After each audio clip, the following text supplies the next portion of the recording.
है, Google play store से कोई ऐसा ऐप भी बनाना चाहिए जिससे डाउनलोड करते ही रोटियां प्राप्त हो जाएं।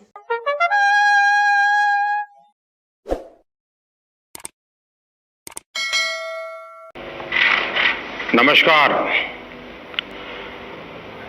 आप सभी साथियों को पंचायती राज दिवस की बहुत बहुत शुभकामनाएं। आज नमस्कार आप सबको, प्रिय 130 करोड़ देशवासियों, 130 करोड़ माइनस 19% देशवासियों, आप सबको पंचायती राज दिवस की बहुत शुभकामनाएं। प्रधानमंत्री जी का ग्राम पंचायतों से संवाद आपने सुन लिया होगा, नहीं तो थोड़ी देर पे आपके सोशल मीडिया अकाउंट्स पे वो पॉपअप होने लगेगा। कुछ महत्वपूर्ण बातें, जैसा उन्होंने कहा कि ग्राम सबल, ग्राम पंचायत सबल तो लोकतंत्र सबल। बिल्कुल सही बात है। 1959 में नेहरू जी ने इसी भावना को समझते हुए पंचायती राज व्यवस्था लागू की, जिसे 1993 में संवैधानिक दर्जा प्राप्त हुआ। लेकिन मोदी जी ने बताया कि 5-6 बरस पहले ऐसी कोई व्यवस्था नहीं थी। ये ब्रॉडबैंड से हमने जोड़ा है और इस व्यवस्था को मजबूत किया। जाहिर सी बात है, ब्रॉडबैंड और तकनीकी से जोड़ने, इंफॉर्मेशन टेक्नोलॉजी से जोड़ने का श्रेय भी किसी को जाता है। इसके अलावा 80% भाषण एज यूजुअल देवनागरी लिपि में था, दादी नानी के नुस्खे के साथ। उसकी भाषा और शब्दावली भी उसी प्रकार की थी। त्याग, संकल्प, शक्ति, एक रूपता, दुनिया हमें देख रही है, 2 गज का पालन, एज यूजुअल। मतलब आई डोंट थिंक कि उसमें बहुत ज्यादा कंटेंट था। जो रेस्ट ऑफ द इम्पोर्टेंट चीजें हैं, I would like to discuss it. तो द वेरी फर्स्ट थिंग, उन्होंने 2 ऐप्स का जिक्र किया, जो ई ग्राम स्वराज ऐप, इसके माध्यम से ग्राम पंचायतों को सबल करना, पारदर्शिता इत्यादि। दूसरा, उन्होंने स्वामित्व कोई बताया उन्होंने कि ड्रोन के माध्यम से मैपिंग होगी और स्वामित्व प्राप्त होगा। हमारे पास चकबंदी की व्यवस्था पहले है। अगर हम एक निर्धारित शुल्क जमा करते हैं तो पैमाइश होती है, लेकिन खैर ये थोड़ा सुनने में ग्लैमरस है as per drone and all. लेकिन जहाँ तक पारदर्शिता की बात है, ग्रामीण की जो मुख्य समस्याओं को मैं समझ रही थी कि वो जिक्र करेंगे, तो उसमें अशिक्षा या भूखमरी या ग्रामीणों का पलायन या किसानों की आत्महत्याएं या राशन वितरण में होने वाली धांधली, या अभी जो गेहूं की खरीद का मूल्य निर्धारित हुआ है उससे जो 150-200 रुपए कम किसानों को प्राप्त हो रहा है, या जो 100 कुंटल से ज्यादा गेहूं बेचना चाह रहे हैं उनके लिए जो ऑनलाइन पंजीकरण की व्यवस्था है, उससे संबंधित कोई बात नहीं हो पाई। और भी जो गांव की तमाम अन्य समस्याएं हैं, जैसे सरकारी योजनाओं तो गांव के पास बहुत पहले से हैं, मगर उन योजनाओं को अवेल करने के लिए ग्रामीण स्तर पर जो दलाल सक्रिय हैं, उससे जुड़ी भी कोई बात नहीं हुई। जो वर्तमान सत्र चालू पेराई 12,000 करोड़, कल गांव कनेक्शन की रिपोर्ट है, उसके मुताबिक 12,000 करोड़ जो गन्ना का भुगतान बकाया है, उससे संबंधित भी कोई बात नहीं हुई। बाकी छुआछूत, सांप्रदायिकता और स्वास्थ्य सेवाएं इत्यादि बहुत सारे विषय थे। लेकिन खैर, ये ड्रोन और जो ई ग्राम ऐप, तो ठीक है, गूगल प्ले स्टोर से कोई ऐसा ऐप भी बनाना चाहिए जिससे डाउनलोड करते ही रोटियां प्राप्त हो जाएं। क्योंकि मैं जो देख पा रही हूँ, 2,40,000 ग्राम पंचायतें भारत में है, जिसमें 70% आबादी निवास करती है। और जो मेरे पास मेल्स भी बहुत सारे आए हैं, जो मैंने खुद भी देखा, उसके तहत बहुत भारी मात्रा में पलायन की समस्या गांवों में है। और इस वक्त अगर हम वर्तमान को देखते हैं, तो अभी बदायूं में सर्वर डाउन होने की वजह से 3 घंटे में सिर्फ 11 लोगों को राशन मिला और एक महिला की उसमें मृत्यु हो गई। तो ब्रॉडबैंड लाए हैं या 6 वर्ष में मजबूत किया है, जो भी किया है, पारदर्शिता ला रहे हैं, ऐप ला रहे हैं, धरातल पर इसका एग्जीक्यूशन जो किया है वही नहीं हो पा रहा है, तो आगे क्या करेंगे अब आई डोंट नो। तो कुल करीब 57 मिनट में जो बात हुई, उसमें ग्रामीणों के भोजन, ग्रामीणों के पलायन, ग्रामीणों के स्वास्थ्य और ग्रामीणों को राशन वितरण, या ग्रामीणों, मतलब उसमें कुछ ऐसा था नहीं 80%। इसके अलावा उन्होंने 2 महत्वपूर्ण बातें और करी। आई वुड लाइक टू, एक तो उन्होंने टीकाकरण का श्रेय लिया। तो टीकाकरण 1948 में BCG वाला, उसके बाद ट्यूबरकुलोसिस, उसके बाद इंडियन पीडियाट्रिक्स एसोसिएशन का एक आर्टिकल है 50 years ऑफ इम्यूनाइजेशन, मुझे लगता है कि वो मुफीद रहेगा पढ़ना। दूसरा, उन्होंने टीकाकरण के अलावा कुपोषण का भी उन्होंने जिक्र किया या क्रेडिट लिया, व्हाटएवर। 1993 में नेशनल न्यूट्रिशन पॉलिसी महिला एवं कल्याण बाल विकास मंत्रालय से जोड़कर बराबर योजनाएं रही हैं।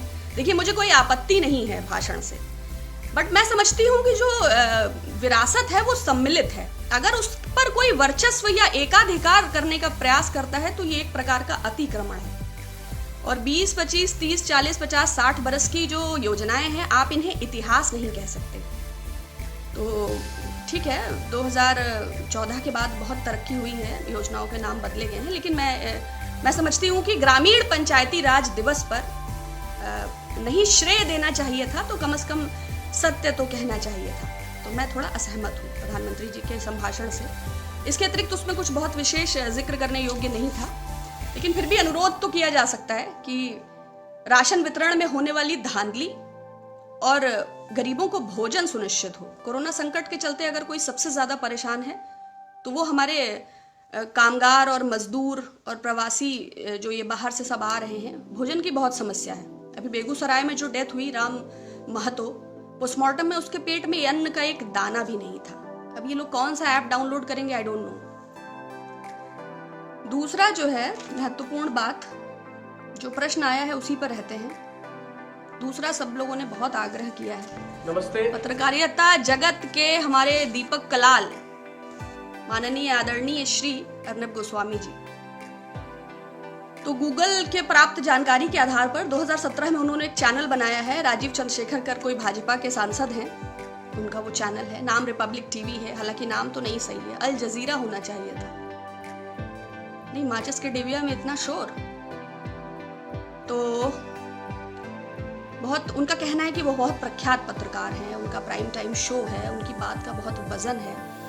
तो पिछले 6 महीनों के मैंने उनके डिबेट्स को एक मोटा मोटा एनालाइज किया, तो वो सिटीजनशिप अमेंडमेंट एक्ट और एनआरसी और तबलीगी जमात और पालघर लिंचिंग और 370, मतलब सांप्रदायिक भावनाओं के इर्द गिर्द ही उनके थे। उनका कोई भी डिबेट जीडीपी या अर्थव्यवस्था या युवाओं के रोजगार या महिलाओं की सुरक्षा या धरातल पर मुद्दे या बदहाल स्वास्थ्य सेवाएं या कोरोना की जांचें या पीपी किट्स या वेंटिलेटर, ऐसी किसी भी विषय पर उनका कोई डिबेट मुझे नहीं प्राप्त हुआ 6 महीने के आधार पर। लेकिन वो कहते हैं कि वो बड़े पत्रकार हैं।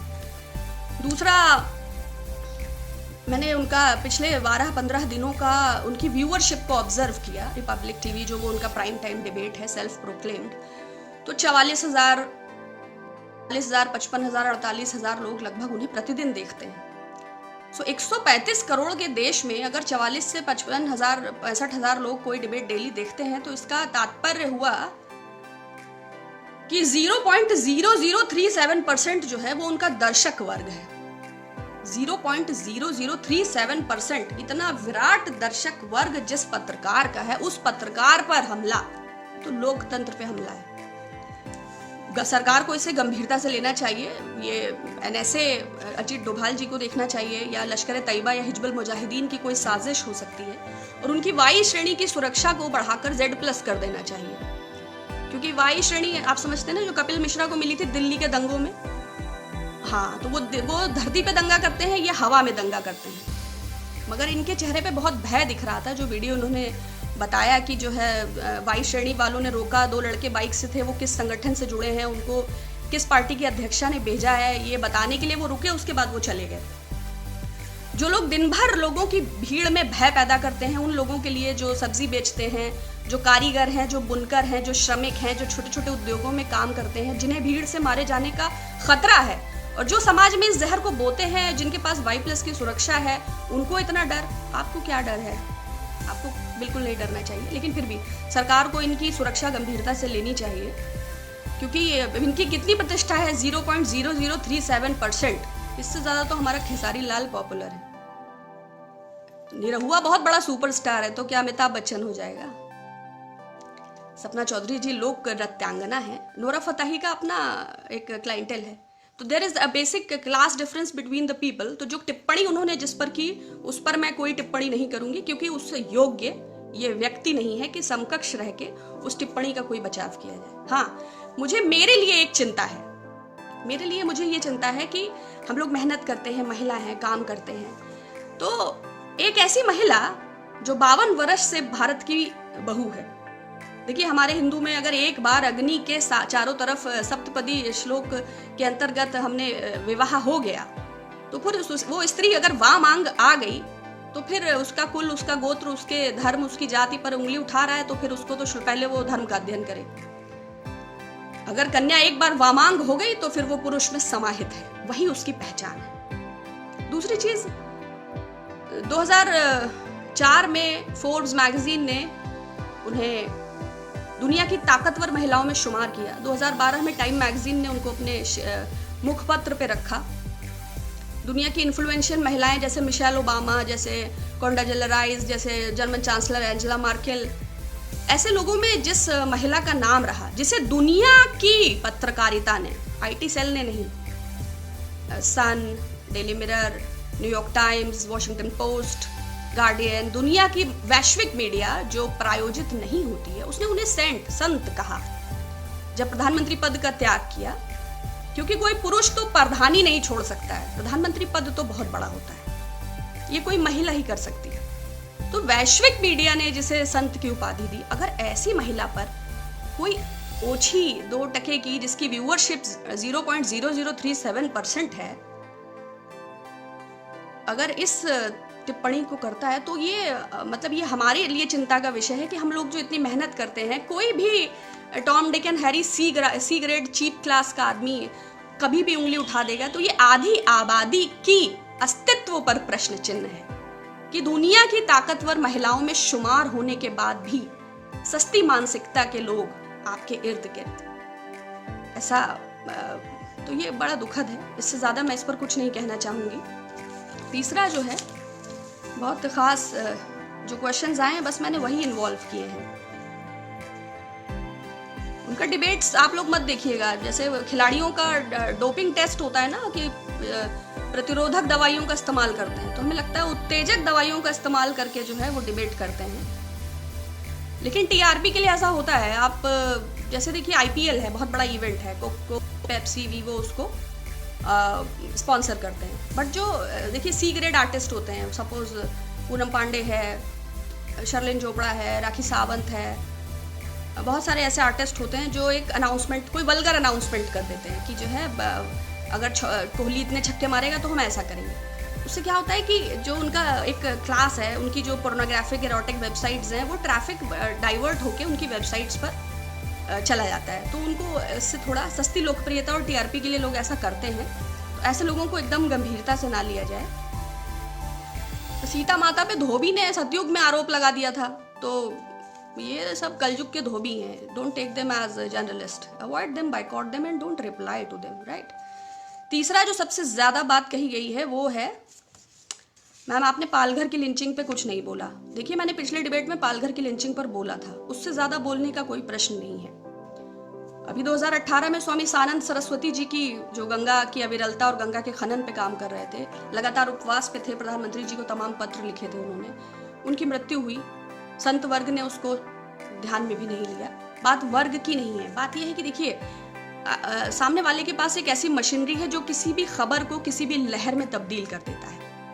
तमाम सारे पवन शर्मा, रजिया बानो बन के 2 रुपए 40 पैसे में ट्वीट करने लग जाते हैं। अब अर्नब गोस्वामी ट्रेंडिंग में है, 7 लाख लोग उसके फेवर में ट्वीट कर रहे हैं, तो आप क्या समझते हैं कि ये उसकी फॉलोइंग है?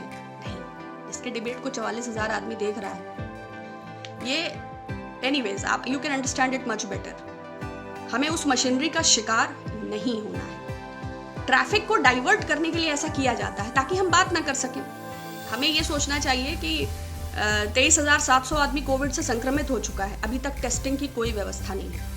पर्सनल प्रोटेक्शन इक्विपमेंट्स इतनी चीप क्वालिटी के डॉक्टर्स को सप्लाई हुए हैं, उन पर कोई डिबेट नहीं हो रहा है। हमें ये पूछना चाहिए कि अभी तक सरकारों के पास वेंटिलेशन और जीवन रक्षक दवाइयों को लेकर कोई व्यवस्था नहीं है। तो हम विषयों पर बात ना कर सके, इसलिए ऐसे विषयों को उठा दिया जाता है।